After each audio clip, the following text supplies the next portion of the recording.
Hello learners, welcome back to the course on learning and development in organization. If you have gone through the last session, you will recollect that we have started with the discussions specifically on enhancing workforce capability through learning and development.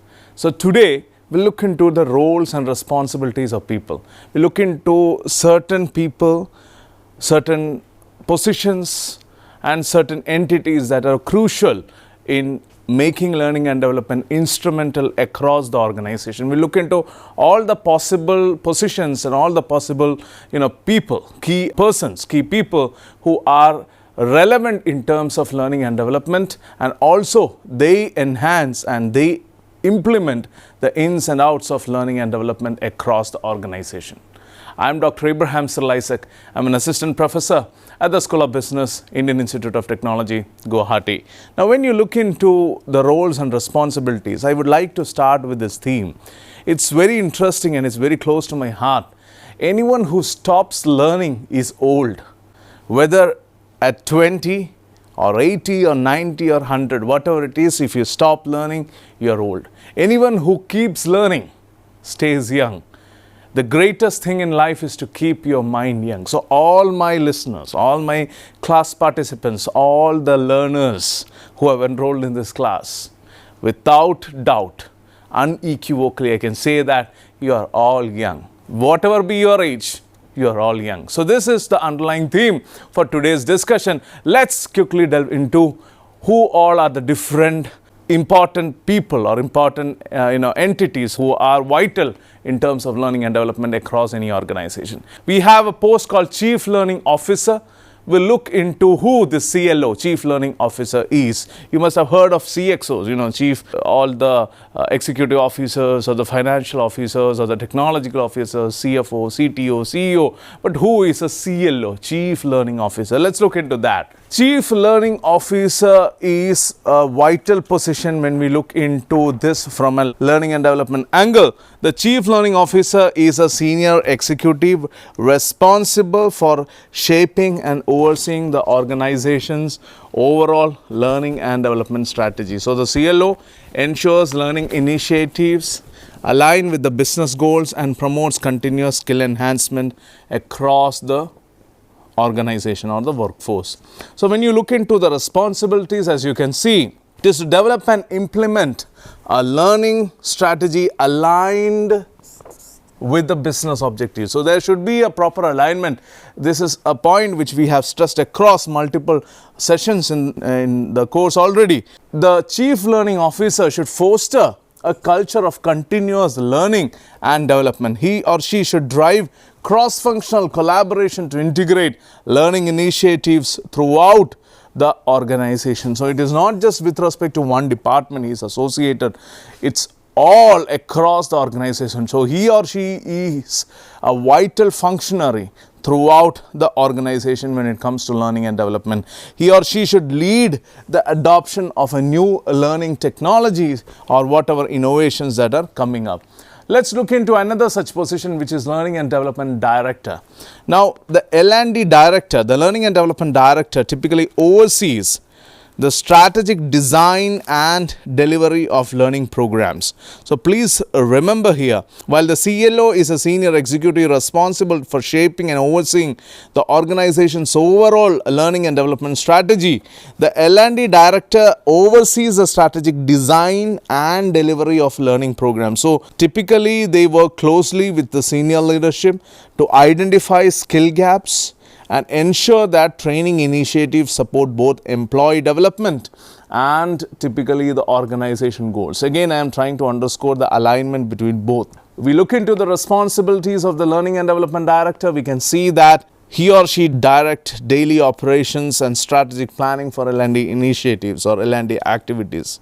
They have to ensure that the training initiatives address skill gaps and business needs. They should be critical in managing the learning and development budgets, resources, and vendor partnerships. And they have to measure the impact of learning initiatives on business performance. Again, anything which cannot be measured cannot be improved. So if you want to actually look into where and how effective the learning and development initiatives are, they should be instrumental in measuring the impact of learning initiatives on business performance. Now let's look into another position, which is the learning and development manager. When you look into the learning and development manager portfolio, he or she is responsible for the operational delivery of learning programs. So you look into this position, it's all about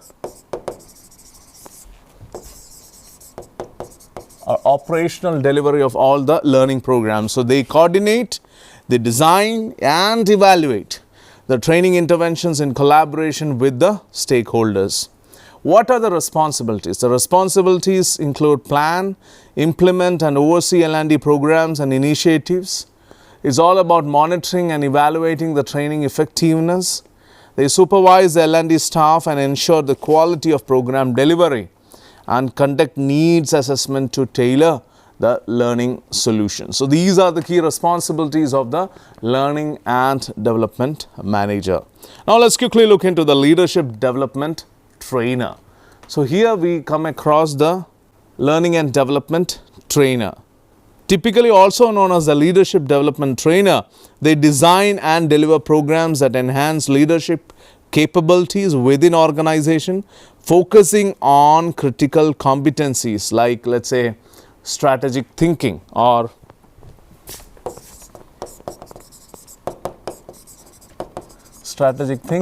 maybe something like decision making or even communication for that matter. So the responsibilities include develop leadership training programs for the current and emerging leaders, conduct workshops, coaching and mentoring sessions, enhance the leadership skills such as communication, problem solving and strategic planning, and finally monitor and assess the outcomes of the leadership development programs. Now another position that is quite similar and equally effective is the LMS administrator. The learning management system administrator manages the organization's learning platform, ensuring seamless access to training resources and maintaining system functionality. So typically the responsibilities of the particular individual who is an LMS administrator would include something like to administer and support the LMS platform, typically to manage user access, course uploads and technical troubleshooting in typical cases, track learner progress and generate the reports about the progress of the particular individuals within the organization, and finally to optimize system performance for learners and administrators. Another similar position is the employee development specialist. When you talk about the employee development specialists, they focus on individual career advancement. So what is typical to them is individual career advancement. You are talking about employee development specialists. So they focus on individual career advancement by designing personalized development plans, PDPs, and supporting succession planning initiatives. So when you talk about the responsibilities, they will typically design career development and upskilling programs. They would support talent retention through customized growth plans. They would collaborate with managers to align development strategies with business objectives. And finally, they will also measure the impact of development initiatives on employee performance, as already discussed. Now let's look into the compliance trainer.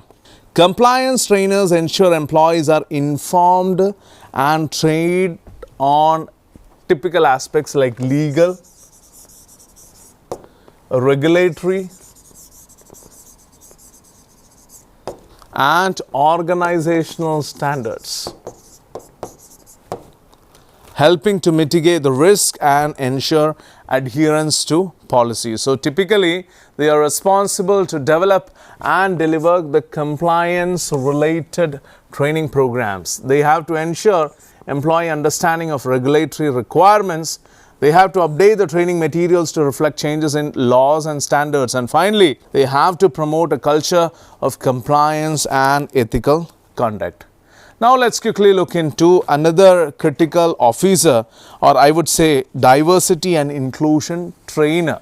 So when you're talking about any organization, they generally talk about the diversity, equity, inclusion, and we also now talk about the belongingness, DEIB. Diversity and inclusion trainers typically promote an inclusive workplace or inclusive workplace practices by educating employees on the value of diversity, on the value of equity and cultural competence, if you ask me.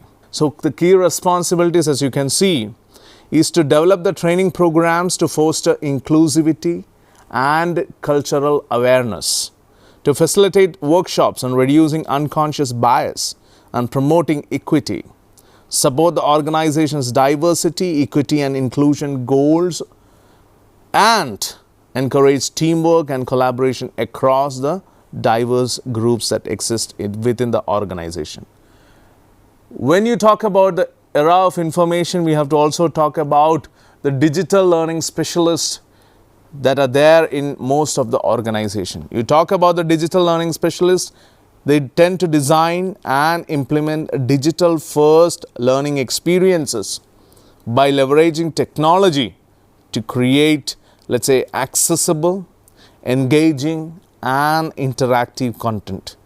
If you look into the responsibilities, they are all responsible to design e-learning modules, virtual training and gamified learning experiences.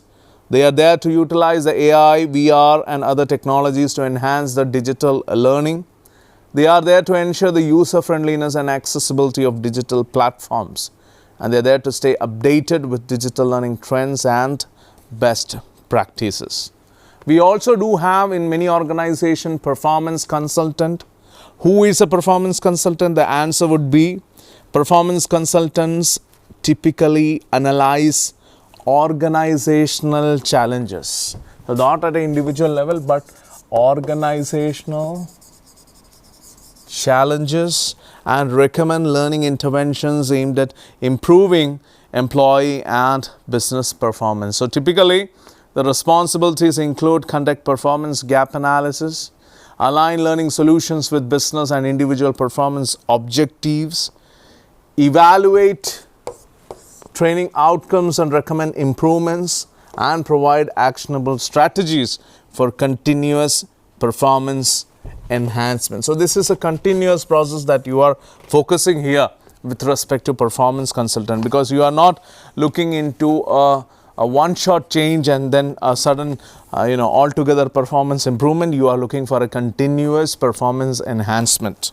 When you look into the learning aspect, there are also in some organizations learning analysts. So learning analysts they analyze and interpret data to evaluate the effectiveness of learning programs, and they typically provide insights for future strategy development. So it's the roles and responsibilities with respect to the learning analyst towards making strategies or strategy development. What are the key responsibilities? 1, to analyze engagement, completion rates and learning outcomes. 2, to offer data-driven insights to optimize learning strategies. 3, to collaborate with stakeholders to refine training programs based on analytics. And 4, to support evidence-based decision-making in L&D planning. Now, there are some learning coaches also in some organizations. Learning coaches provide personalized guidance to employees, as we have already seen.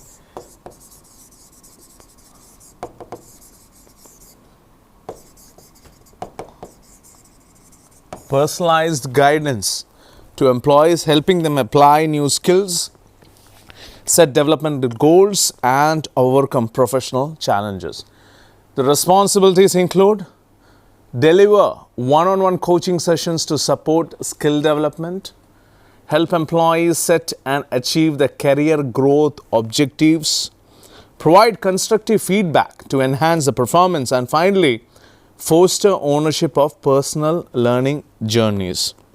So these are some of the typical positions that exist within an organization with respect to learning and development. We have seen that there are positions like Chief Learning Officer, There is Learning and Development Director, Learning and Development Manager, Leadership Development Trainer, the LMS, Learning Management System Administrator.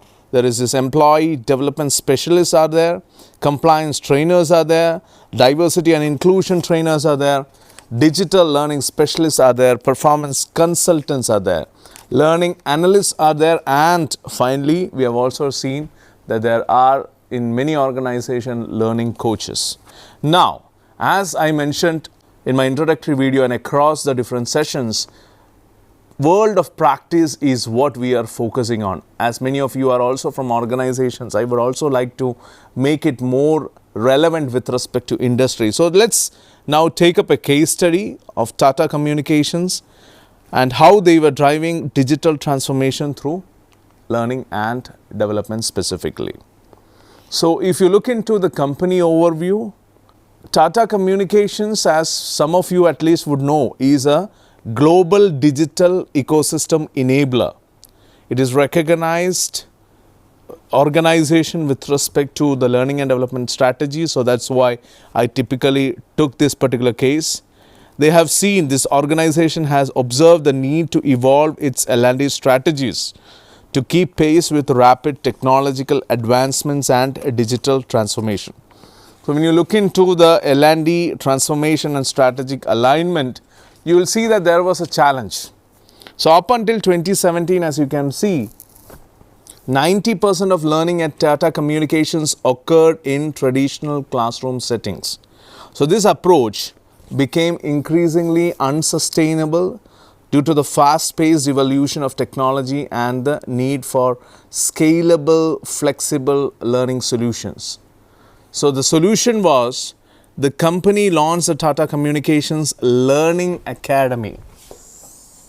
Tata Communications Learning Academy in partnership with Degreed, creating an intuitive, one-stop digital platform for all learning needs. So this platform became the primary learning interface for all the employees, offering personalized AI-driven content recommendations. So when you look into the key roles and responsibilities and initiatives, we see this global head of learning and development was there. So the global head led the shift from classroom-based training to a digital learning environment, aligning L&D strategies with companies' digital transformation goals. Then we look into the L&D team.